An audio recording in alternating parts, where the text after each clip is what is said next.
বৃষ্টিতে ফেনীর মুহুরী ও কহুয়া নদীর পানি প্লাবিত এলাকা থেকে নামতে শুরু করেছে। এ বিষয়ে আরও জানাতে সরাসরি যুক্ত হচ্ছেন সহকর্মী আবু তাহের।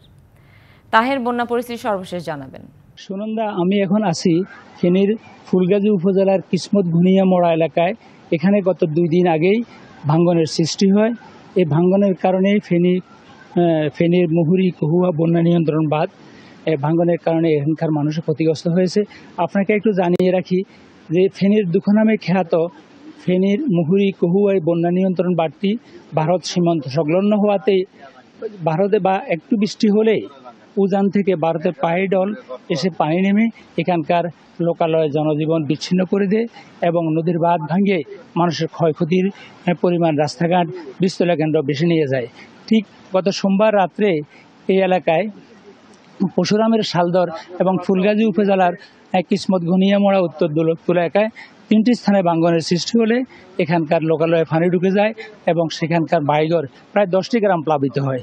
এই যে প্লাবনের কারণে এখানকার পুকুরের মাছ বেশি গেছে, তাদের বীজতলা কেন্দ্র, তাদের বিভিন্ন ফসলাদির ক্ষয়ক্ষতি হয়েছে।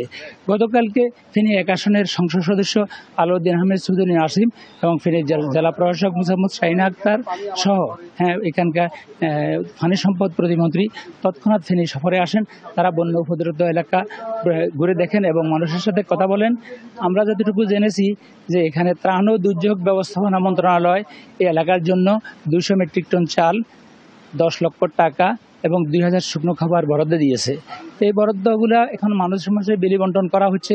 তবে এখানকার জনগণের দাবি যে 122 কিলোমিটার দৈর্ঘ্য মুহুরী কহুয়া এই বন্যা নিয়ন্ত্রণ বাঁধটা বছরের পর বছর প্রতি বছরে যখনই একটু বৃষ্টি হয় তখনই এখানকার বাজার ভাঙ্গন সৃষ্টি হয়। ভাঙ্গনের সৃষ্টি হলে লোকালয়ে পানি ঢুকে যায়, ভারত থেকে পাহাড়ি ঢল আসে, পানি এসে মানুষের ক্ষয়ক্ষতি করে।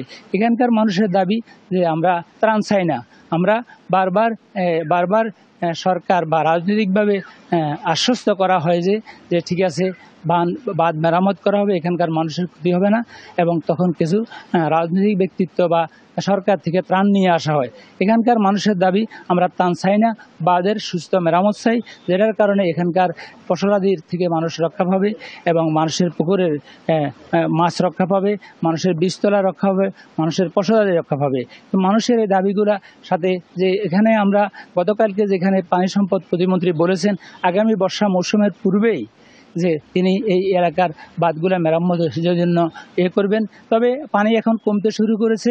বিশেষ করে গতকালকে বিপদসীমার মুহুরী কহুয়া নদীর পানি 127 সেন্টিমিটার উপর দিয়ে প্রবাহিত হলে আজকে মাত্র 17 সেন্টিমিটার উপর দিয়ে প্রবাহিত হয়েছে, কিন্তু আস্তে আস্তে কমতে শুরু করছে। এখানে যে বন্যার ফলে যে ক্ষতির সৃষ্টি হবে এটা আরও পরে দৃশ্যমান হবে। এই ছিল ফেনীর ফুলগাজী থেকে পরশুরাম থেকে বন্যা কবলিত এলাকার জনগণের সর্বশেষ সংবাদ। আবু তাহের, ধন্যবাদ আপনাকে।